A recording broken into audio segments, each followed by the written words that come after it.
Step out of the vehicle right now, or I will remove you myself. Those were the first words Officer Karen Ellis hurled toward the man she had not even allowed to finish a sentence. Her voice cut through the cold January air with a force that startled the families walking nearby. It was not a request. It was a threat delivered without hesitation, without pause, and without any attempt to understand who she was speaking to. In that single moment, before the man even had time to respond, she placed her hand on the driver's door as if possession alone gave her the right to forget her own training. The boy in the back seat froze. His father tried to stay calm, but the officer had already decided the tone of the morning, and nothing that followed would soften it. Before going into this story, tell me where you are watching from, subscribe to the channel, and give me a like. Your support helps these stories reach more people who care about justice and accountability. On that bitterly cold Saturday morning, Dr. Elijah Malcolm Thompson woke with the simple, ordinary rhythm of a father preparing his son for another piano lesson. He moved with the calm of a man who understood structure, responsibility, and the fragile habits that make a family feel safe. He kissed his wife, pulled on his coat, and gently tightened the straps on Noah's booster seat. Noah talked about the new piece he wanted to show his teacher.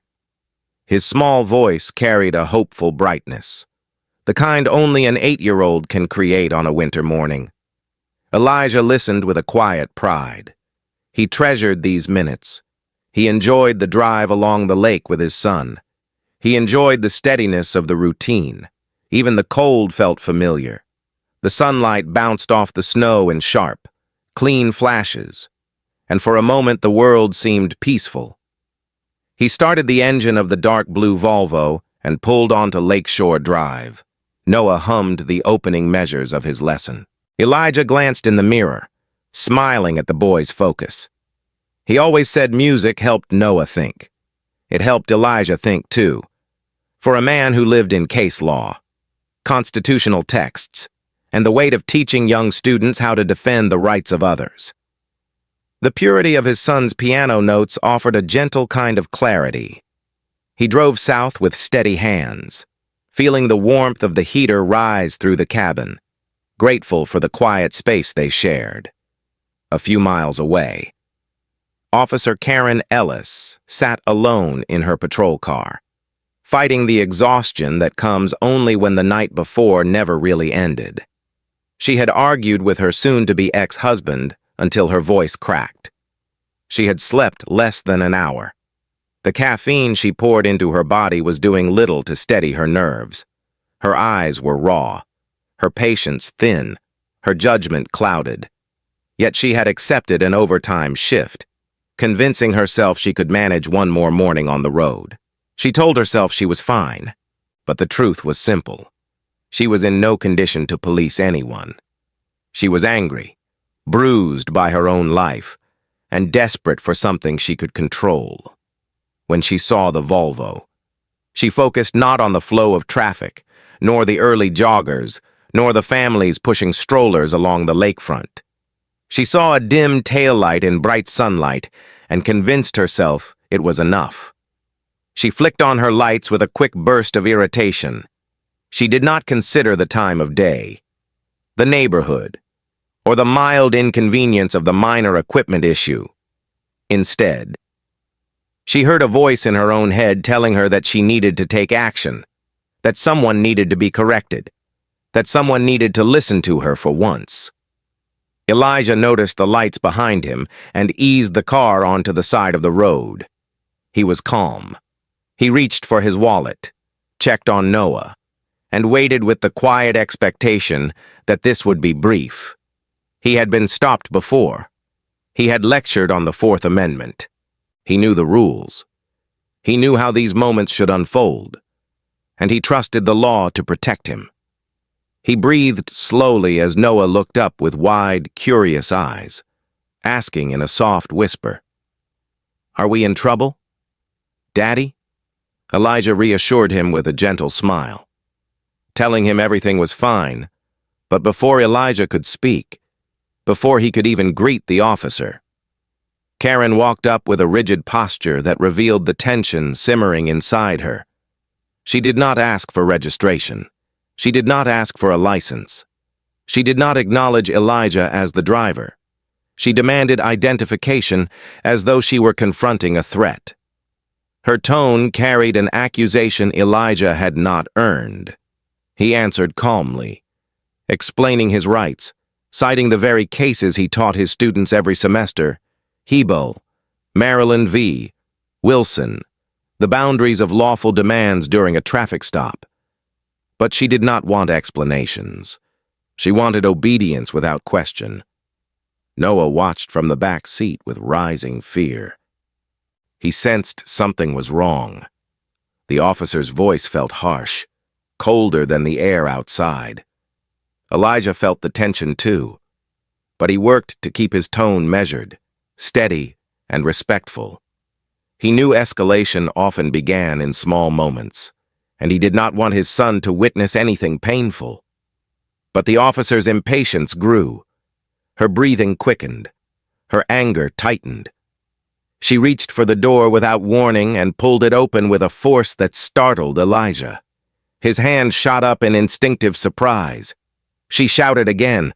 He tried to comply, but her grip found his coat before he could steady his footing. She shoved him toward the pavement with a pressure far stronger than the situation warranted. His knee struck the salted ground.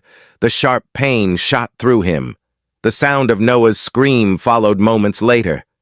Joggers slowed their pace. Families paused. Phones came up. A law student named Jamal Harris, out for a morning run, stopped immediately when he recognized the danger unfolding. His phone was already mounted on his chest. The red recording light blinked in perfect clarity. He watched the officer pull Elijah's hands behind his back, tighten the cuffs, and ignore the terrified cries of the child in the back seat. Jamal knew he was capturing something that would matter. He did not know how much. Not yet. Elijah tried to speak, but his words were cut short by the cold steel locking around his wrists. He looked toward his son, saw the fear in his eyes, and felt something inside him break.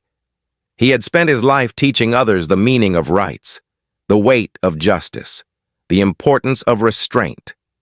Yet here he was, on a silent stretch of Lakeshore Drive, held down by someone who had no interest in any of those values. The morning had started like any other, but it would not end that way. Not for him, not for Noah, not for Chicago. At 9:22 a.m., the moment the handcuffs clicked, the world around them seemed to stop breathing. The officer's grip tightened with a force that felt more personal than procedural, more driven by her own unrest than any risk posed by the man kneeling before her. Elijah stayed still, not because he was helpless, but because he saw his son's face pressed against the back window, eyes shaking with fear. He had spent his entire career teaching restraint. Now he had to live it. He spoke with calm, asking for a moment to reassure his child. The officer ignored him. She reached for his arm with the same harshness she had shown from the first second of the stop. Her voice cut through the air again, sharp and commanding, as though raising the volume could make up for the lack of reason guiding her actions. "Do not move!" she shouted, though he had moved only to keep himself balanced on the cold ground. Traffic thickened around them as weekend families slowed.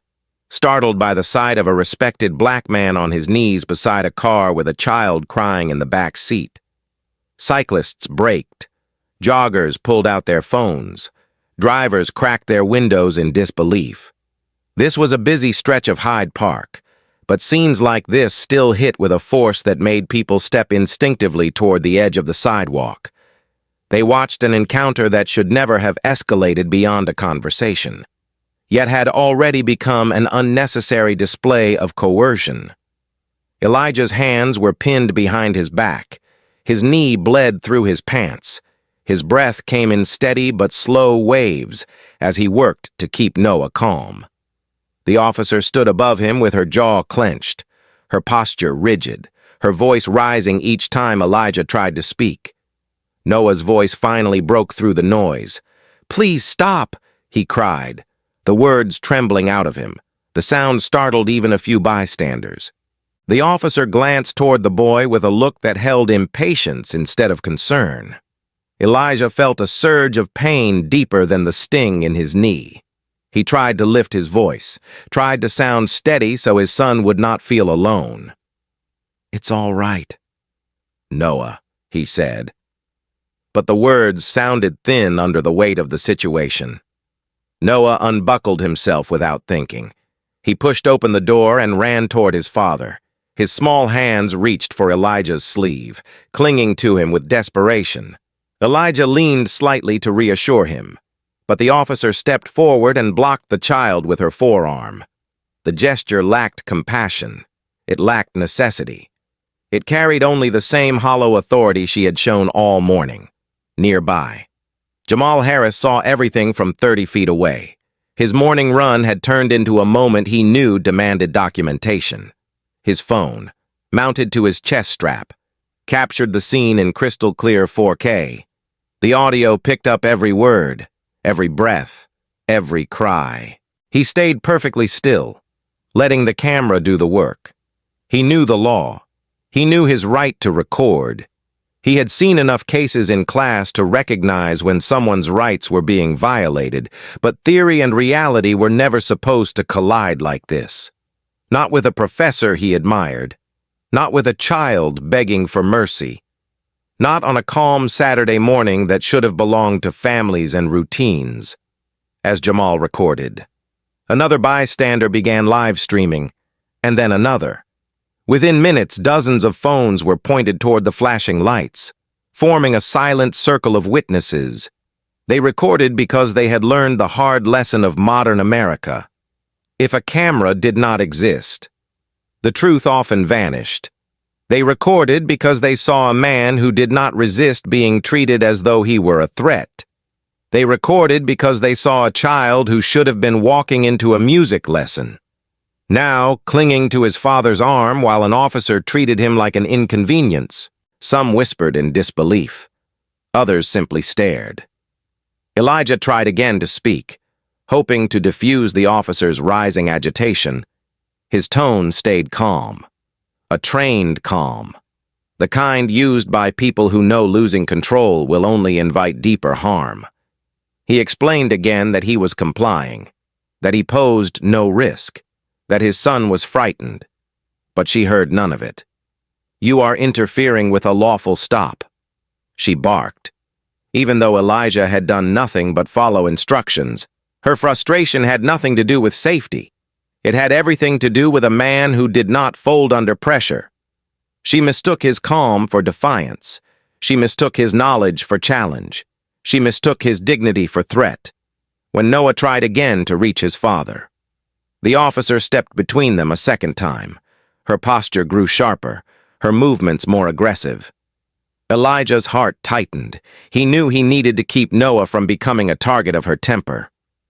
He looked directly into his son's eyes and told him gently to stand back. But Noah could not. His fear overwhelmed him.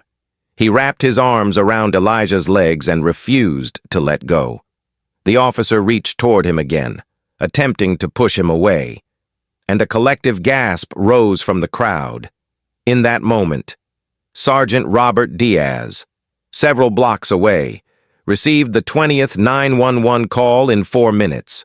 Multiple reports of an officer hurting a dad, pushing a child, handcuffing a man who was not resisting. Diaz had been on the job for 29 years. He had seen good policing and bad policing. He had seen misunderstandings and misconduct, but he had never seen this many calls pour in this fast with this level of distress. He understood immediately that something was wrong. He raced to his car and sped toward the scene with an urgency that pulled at his chest. But he was not on scene yet. And in the minutes before he arrived, the damage grew.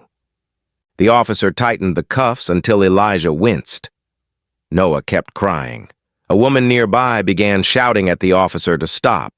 A man demanded she call a supervisor. Others pleaded for her to think about the child, but she remained fixed on her own interpretation of control. Her decisions continued to harden. Even as the crowd's alarm grew louder, Elijah kept his voice soft for Noah. He told him he would be fine. He told him to breathe.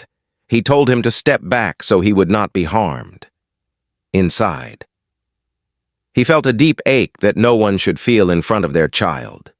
He had spent years fighting for justice in classrooms, courtrooms, and public debates, yet no amount of knowledge could protect him from the simple truth unfolding in front of him. The officer did not see him. She saw only a projection of her own anger. And the more he stayed calm, the more she mistook him for someone she needed to overpower. The scene had become undeniable to everyone watching. A father on the ground. A boy trying to comfort him. An officer whose judgment had fractured long before she arrived at the stop. A line of witnesses recording with steady hands, knowing this footage would tell a story no voice alone could capture. And through it all, Elijah kept his eyes on Noah, refusing to let fear take root, even as he felt the cold metal tighten around his wrists. In the final seconds before Sergeant Diaz arrived, the officer stood over Elijah with her breath sharp and uneven. She believed she had asserted control, but the truth was already out of her hands. Every phone around her was capturing the beginning of a storm she could no longer stop. Noah's cry cut through the morning like a wound that refused to close. It was sharp. It was terrified. It carried the helpless truth that a child understands danger long before he can name it.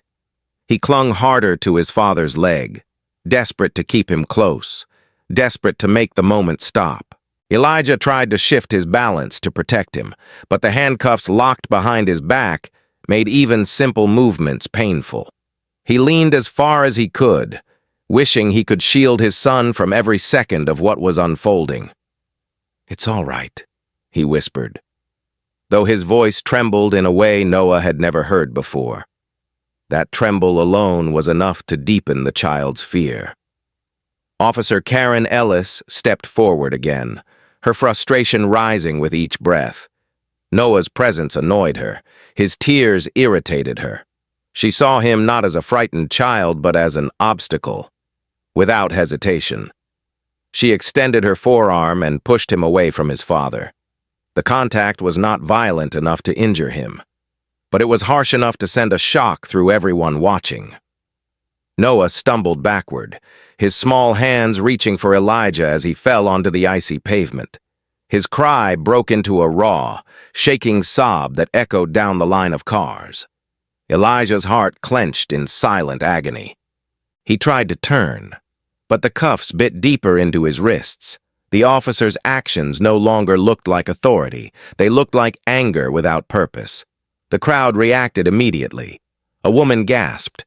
A man shouted for the officer to stop touching the child. Another stepped closer with his phone raised, his voice low but firm, demanding she call a supervisor. The officer ignored all of them. Her movements grew tighter. Her breath came faster. She kept repeating the same fragmented command without context or clarity. Her words no longer sounded like procedure. They sounded like someone losing control. And then, in one sudden moment that changed everything, a patrol SUV pulled up with urgency that signaled experience, not panic. Sergeant Robert Anthony Diaz stepped out before the vehicle had fully settled. His coat was half-zipped. His eyes read the scene in one sweep. He saw the child on the ground. He saw the man in cuffs. He saw the officer standing above them with the rigid posture of someone who had gone too far. But then he saw the face of the man in handcuffs. Recognition struck him faster than breath. The color drained from his face. His stomach dropped. His mind reached back to the training session 2 years earlier. The one taught by a calm, precise professor from the University of Chicago. A professor who spoke not with arrogance but with clarity. A man who had guided the department through constitutional case law with patience and respect. A man Diaz had personally thanked after the seminar. It was him.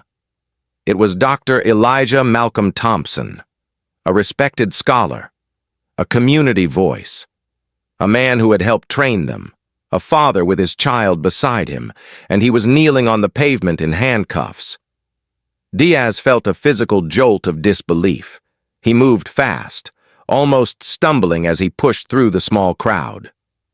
"What happened here?" he demanded, his tone sharper than anyone had ever heard from him. Karen straightened, suddenly unsure. Her confidence cracked the moment his voice hit the air.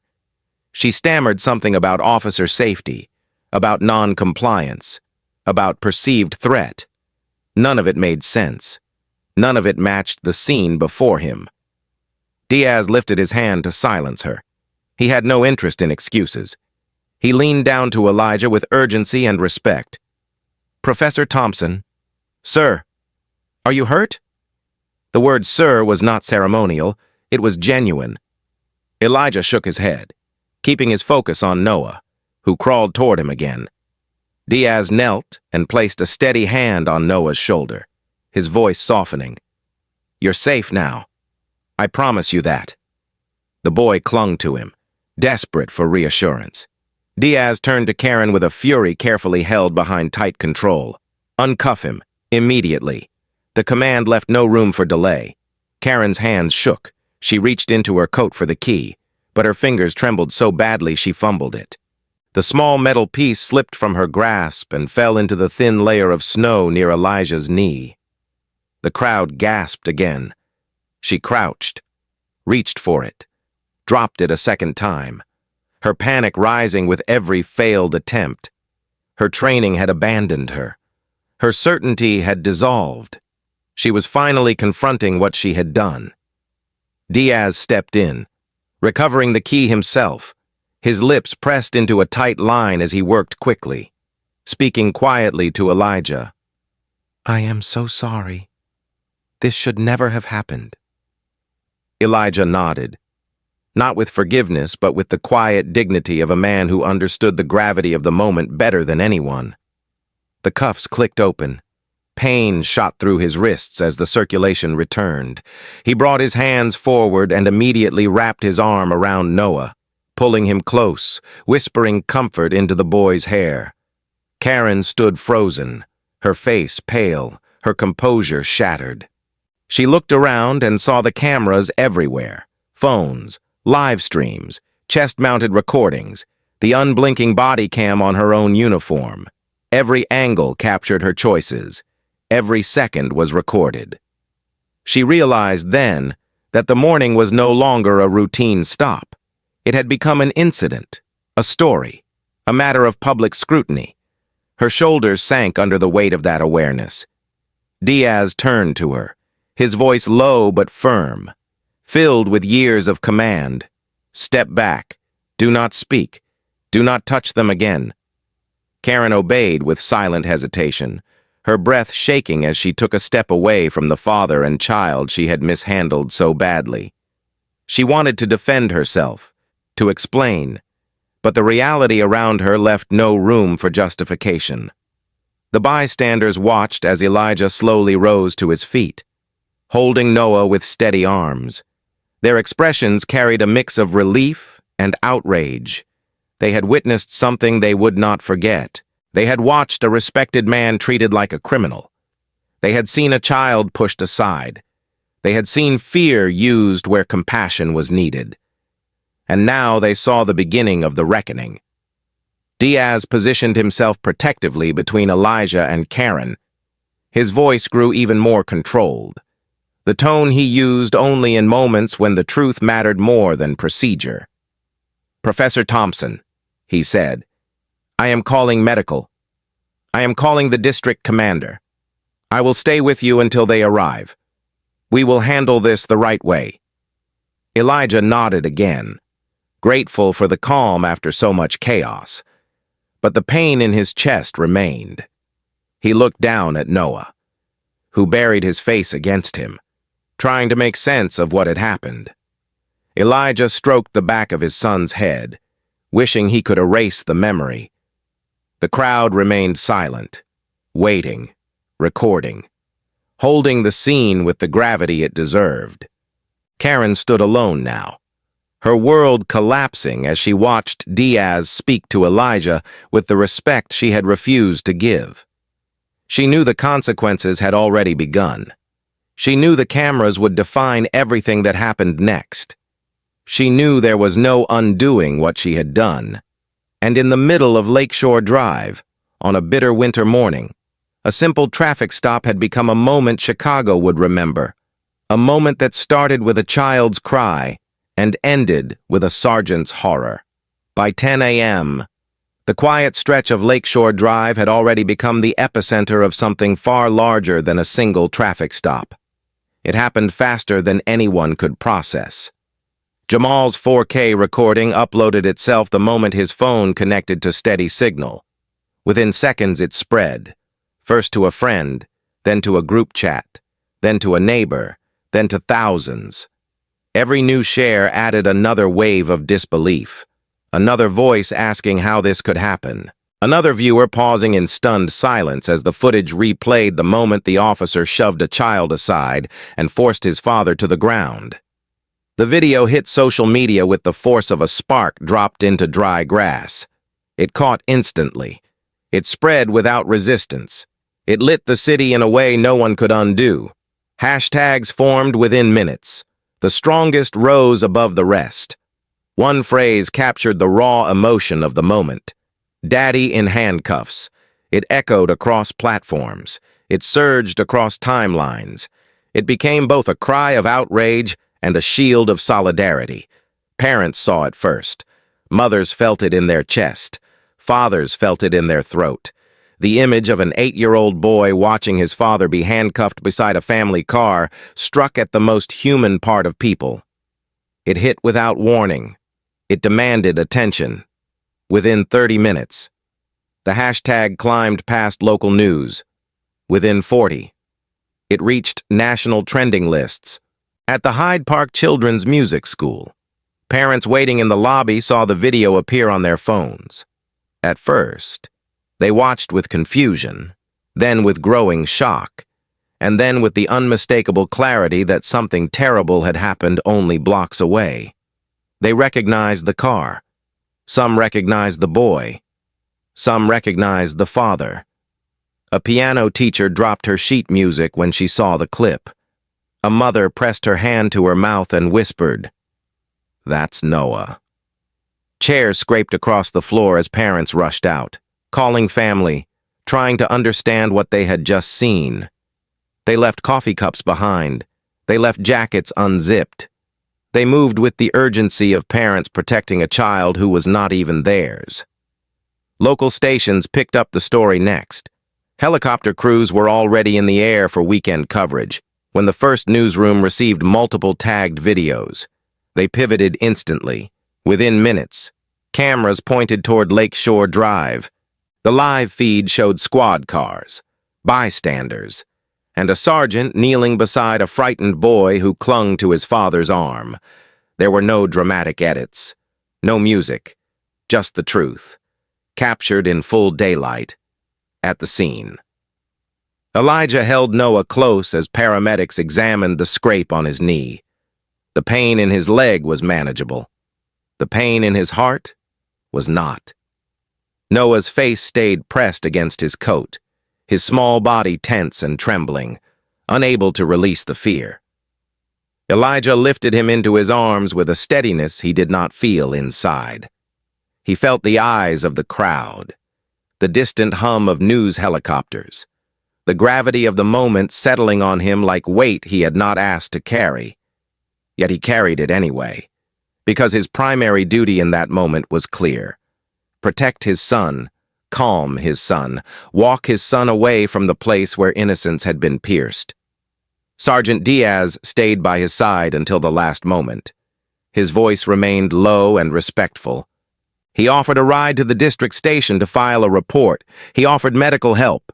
He offered to call a supervisor to meet Elijah at home, but Elijah refused gently. He needed to take Noah away from the flashing lights and the watching eyes. He needed to let his son breathe again. So he thanked Diaz, nodded once with quiet dignity, and walked toward the car with Noah in his arms. The officer who had caused it all stood several yards away, flanked by 2 responding units. Karen Ellis had been separated from the scene the moment higher-ranking officers arrived. She stood stiff, her hands behind her back, her breaths shallow. She had already been ordered to return to the district. Not for a break, not for rest, for accountability, for review, for the process she had forced into motion by losing control when it mattered most. Officers who had once greeted her with casual conversation refused to look at her. Some shook their heads. Some stepped around her without acknowledging her presence. She had become a symbol of everything the department feared in its own ranks, a choice made in haste, under strain, without judgment, creating harm that could not be undone. One officer escorted her to a cruiser. She stepped inside without protest, her face pale, the door shut with a heavy finality. Her morning had collapsed, and her career had already begun to fracture as the cruiser pulled away. The crowd remained silent, watching the man and his child walk down the sidewalk. Elijah held Noah with both arms, feeling the boy's fingers dig into his coat. Noah said nothing. His silence was heavy. It carried fear, confusion, and the first fragile thread of distrust in the world around him. Elijah understood the weight of that silence. It broke something inside him to hear it. He kept walking, counting each step, breathing slowly so his son could feel the steady rhythm of his father's heartbeat. At home. The quiet was deep. Elijah set Noah on the couch and knelt to look him in the eye. Noah's cheeks were streaked with dried tears. His breathing was uneven. Elijah spoke gently, using the soft, measured tone he used when guiding his students through difficult truths. He told Noah he was safe. He told him the officer had been wrong. He told him none of what happened was his fault. He told him his father was here, and always would be. Noah nodded, but the fear in his eyes did not disappear. Elijah wrapped him in his arms, holding him with the strength of a man who knew his child had just crossed a line no child should ever see. Outside. Chicago moved with rising tension. People watched the footage again and again. Some paused mid-meal. Some called friends. Some called their city council representatives. Some called reporters. The mayor's office received its first inquiry within an hour. The Civilian Office of Police Accountability requested the footage. The superintendent issued an internal directive. And the community, already familiar with stories like this, pressed harder, because this time a child had been pushed aside. This time a law professor had been thrown to the ground. This time it had happened in broad daylight with dozens of witnesses. By noon, the number of views surpassed 1 million. By 1 o'clock, national networks requested statements. But at the center of the storm was a father sitting quietly beside his son, trying to steady the world inside their living room. Elijah placed a blanket around Noah's shoulders, poured him warm tea, and held his hand as the boy's breathing finally began to slow. He said nothing about the cameras, nothing about the outrage, nothing about the city watching. He focused on the child beside him, because that was the only truth that mattered in that moment. Meanwhile, at the 1st District Station, Karen sat alone in a small interview room. Officers walked past the door without stopping. No one spoke to her. No one offered comfort. No one sympathized. She felt the cold pressure of her own choices closing in. She understood, slowly and painfully, that the path she had taken that morning had already led to a place she could not escape. Her career hung by a thread, her reputation had collapsed, and the footage, now everywhere, would define her far more than any commendation she had ever earned. Chicago had ignited, and the morning that began with a father and son driving to piano lessons had become a story the entire nation was now watching. By 2 p.m. that same afternoon, The city had barely begun to absorb the shock when the first decisive strike arrived. Attorney Lisa Mae Chen stepped into the federal courthouse with a precision shaped by years of civil rights battles.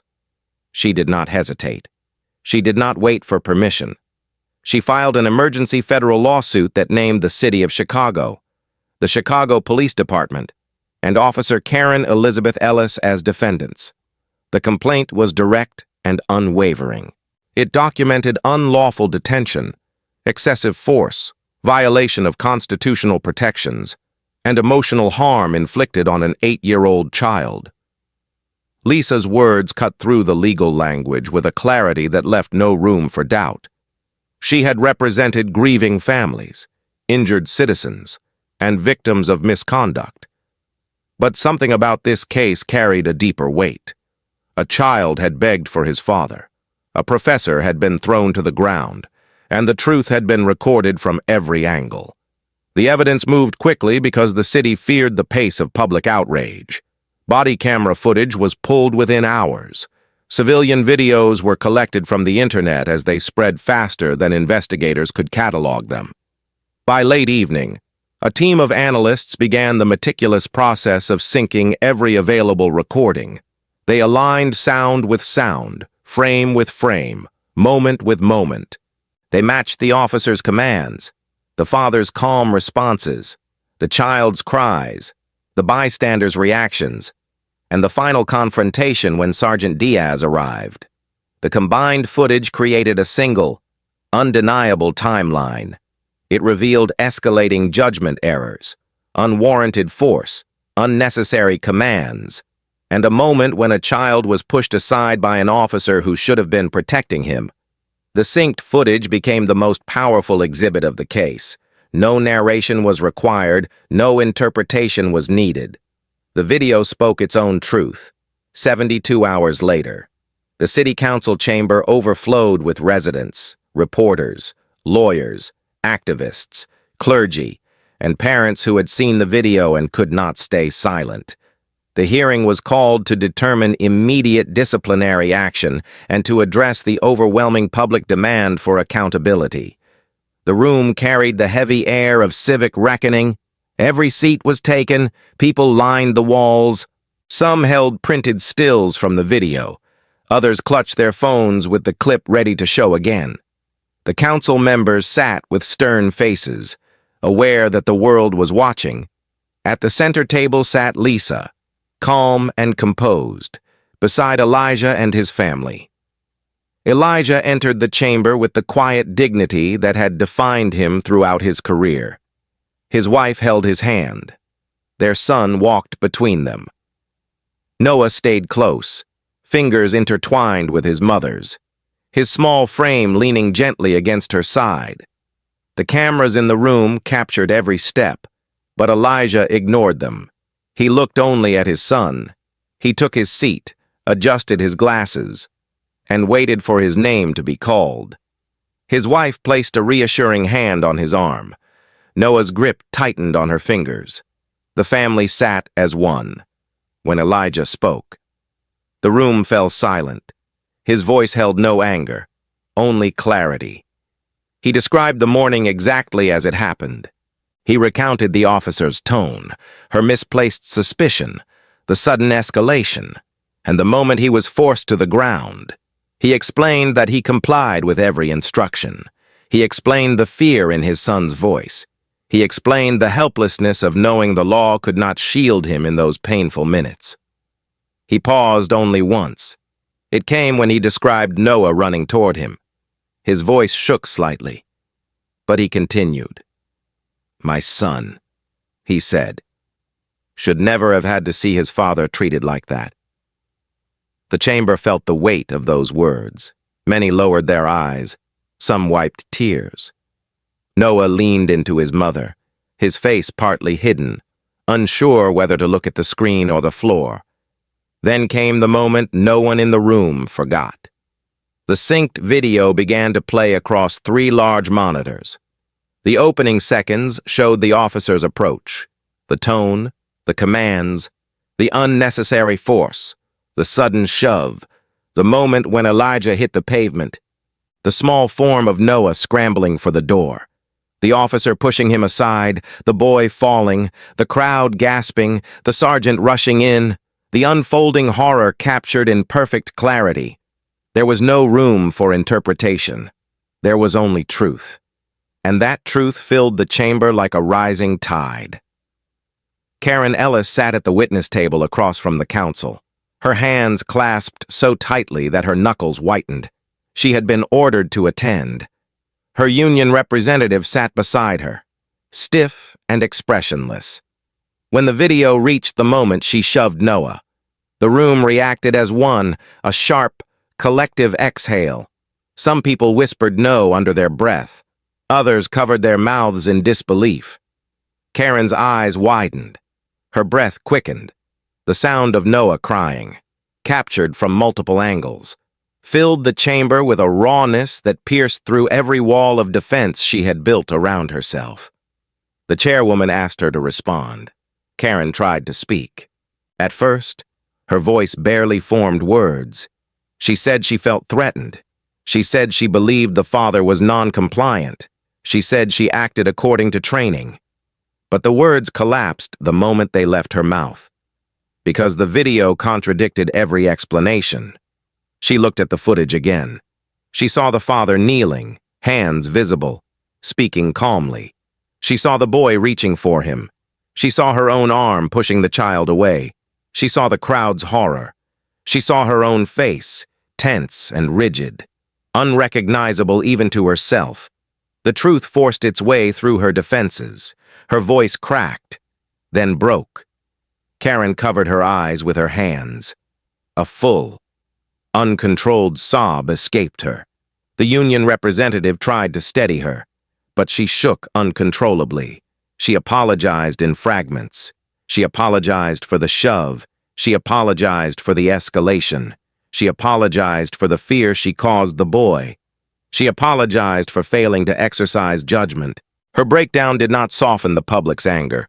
It merely confirmed the depth of her errors.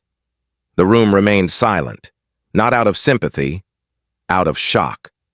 Lisa stood when it was her turn. Her voice was steady, measured, and exact. She listed each violation, each improper command, each breach of protocol. She cited the constitutional protections violated.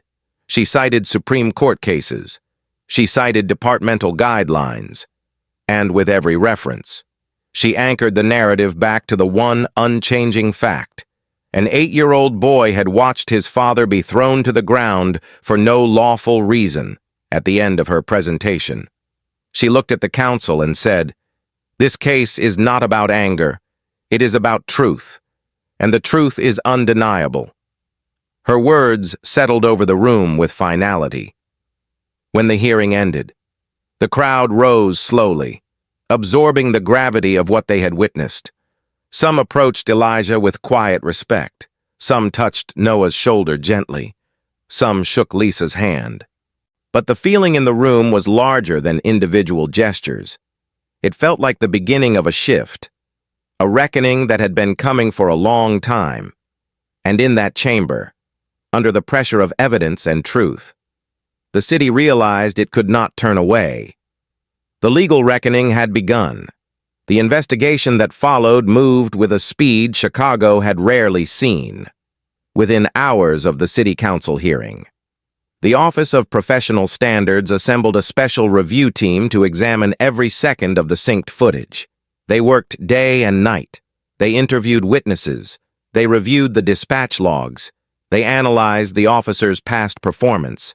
They tracked the pattern of her decisions in the moments leading up to the stop. For 9 days.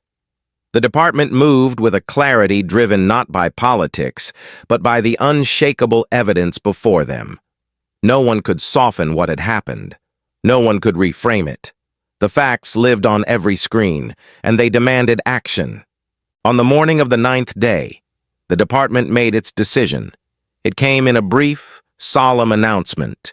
Officer Karen Elizabeth Ellis was terminated, effective immediately. It was the fastest firing in the history of the Chicago Police Department. The statement acknowledged clear violations of policy, excessive force, improper escalation, and conduct unbecoming of an officer sworn to protect. It acknowledged the harm inflicted on a father and his young son. It acknowledged the erosion of trust caused by her actions. And while the department refrained from commentary beyond the written decision, the message resonated across the city. Accountability had arrived, and it had arrived quickly. But the consequences did not end with her dismissal. The state's attorney's office reviewed the footage and filed criminal charges within a week. Official misconduct, battery, endangerment of a minor, charges that carried weight, even if they did not carry the severity some demanded. Karen arrived at the courthouse with her attorney, her posture small and fragile, a shell of the officer who once walked with confidence through neighborhood streets. She listened as the charges were read, her eyes lowered, her hands trembling. She entered a plea to lesser counts under an agreement that spared her jail but did not spare her accountability. The judge accepted the plea, recognizing the harm, the public nature of the incident, and the need for structured consequences that addressed both punishment and rehabilitation. Her sentence was firm. 24 months of probation, 700 hours of community service, mandatory bias training, mandatory counseling, mandatory participation in restorative justice sessions.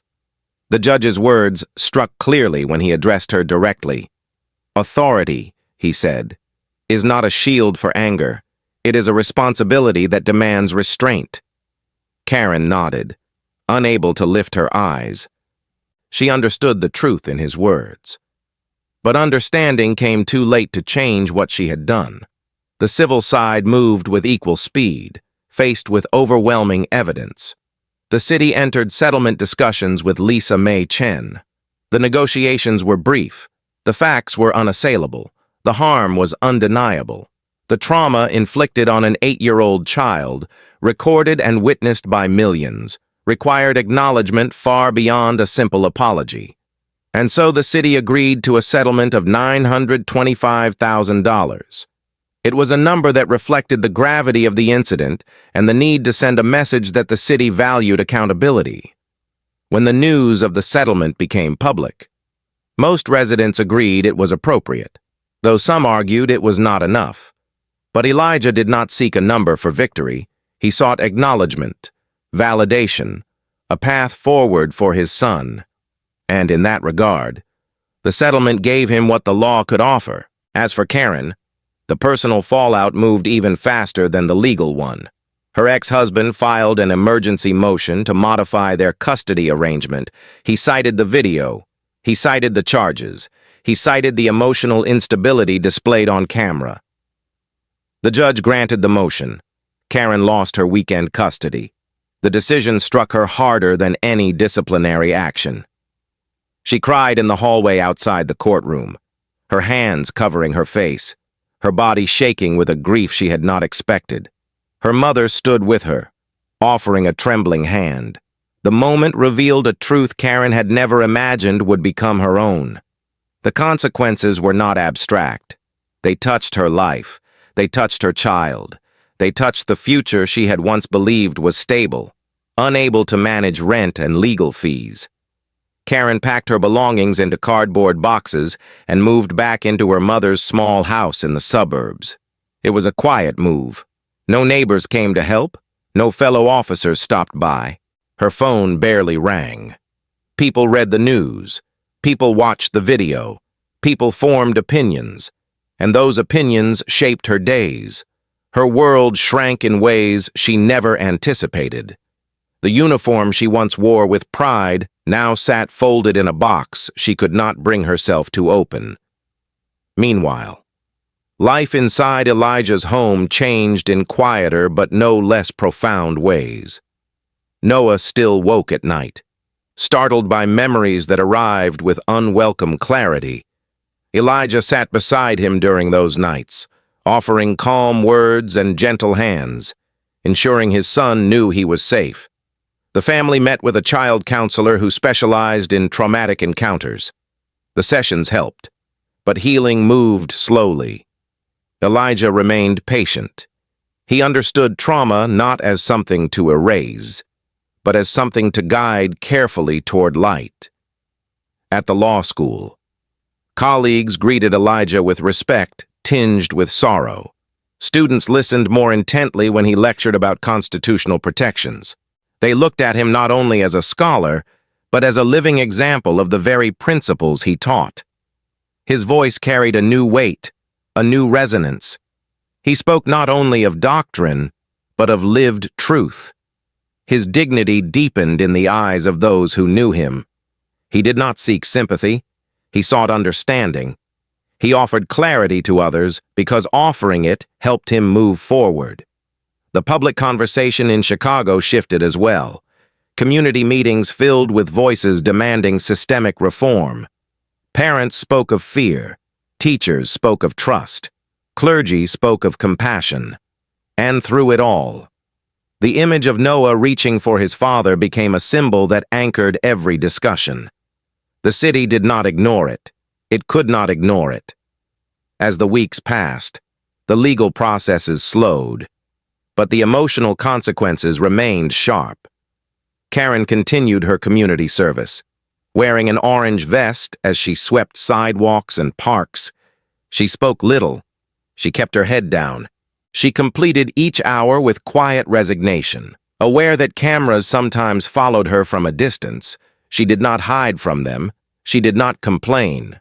She simply worked, carrying the knowledge that the uniform she once wore had been replaced by tasks meant to remind her of the weight of her choices. And Elijah, ever steady, continued to hold his family close. He knew justice had moved swiftly. He knew accountability had been served. But he also knew that the most profound consequence of that day was not legal. It was personal. It lived in the quiet moments when his son leaned against him, seeking reassurance. It lived in the deeper understanding he now carried of the fragility of dignity. It lived in the responsibility he felt to protect not only his family but families across the city. Consequences had arrived in the light of day, and their truth carried through every life touched by that winter morning. In the months that followed, the city settled into a different rhythm.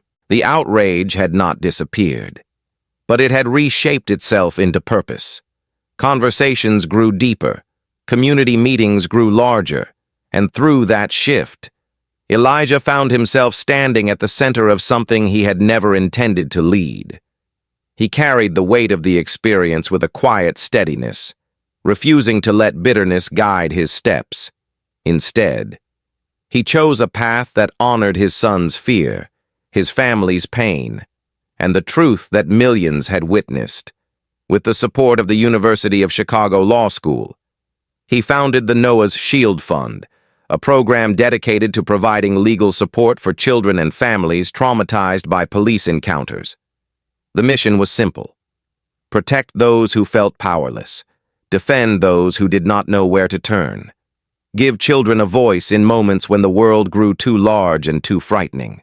The fund grew quickly, driven by donations from across the country, driven by parents who saw their own children in the image of an 8-year-old boy crying for his father.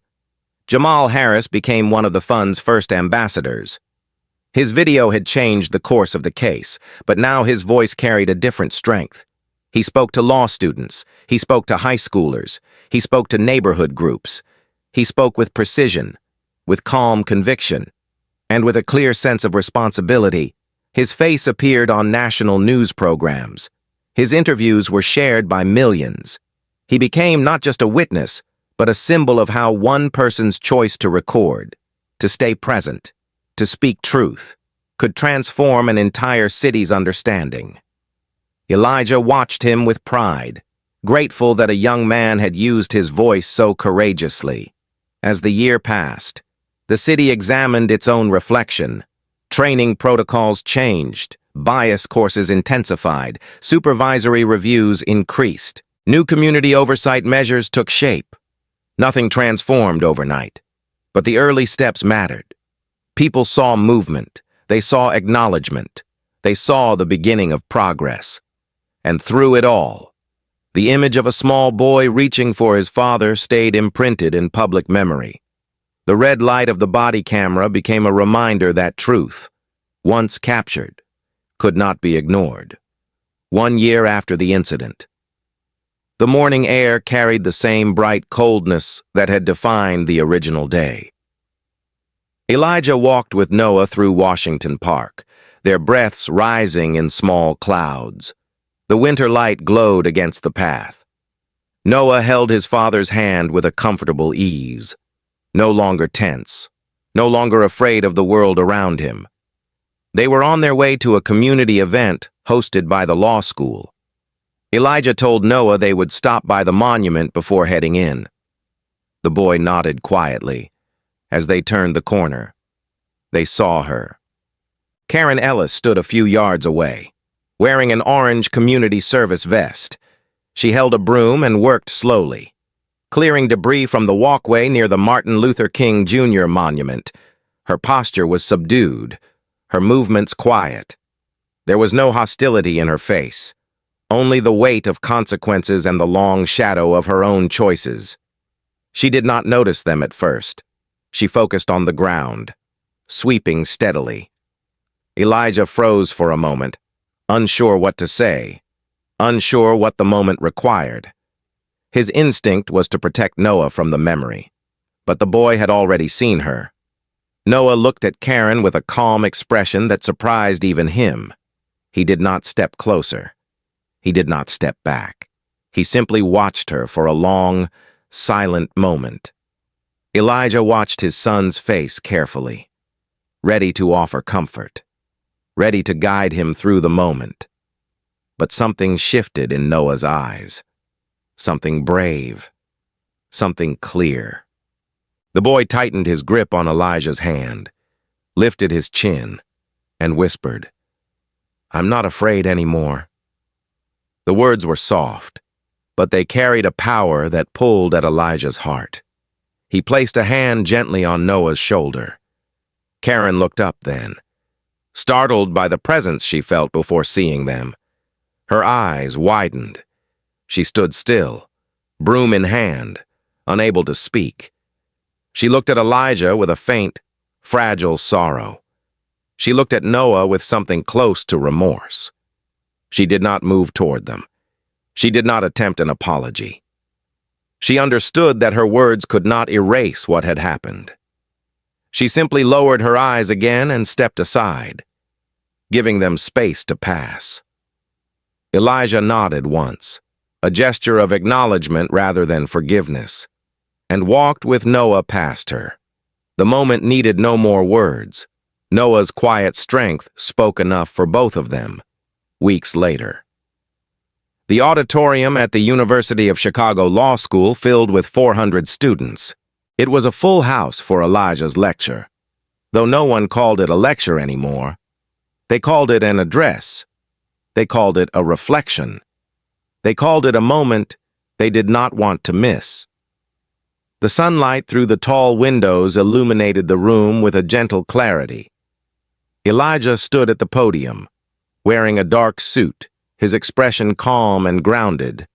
Noah sat in the front row beside his mother, leaning slightly forward, listening with the focused curiosity of a child who had lived part of the story being told. Elijah began with a quiet breath. He did not speak of anger. He spoke of responsibility. He spoke of how quickly dignity can be challenged. He spoke of the need for a justice system that protects even when fear rises.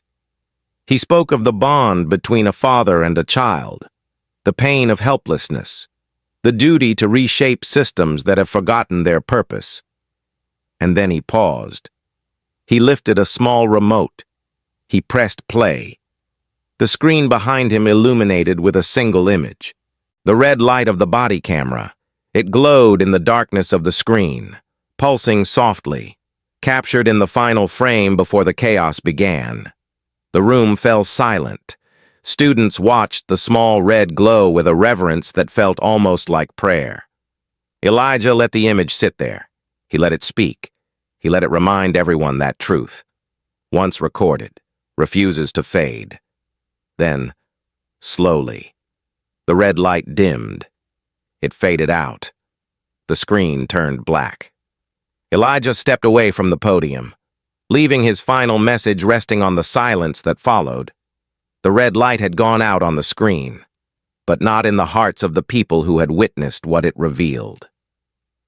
Thank you for spending your time with this story. If it moved you, please subscribe and leave a like to help it reach more people.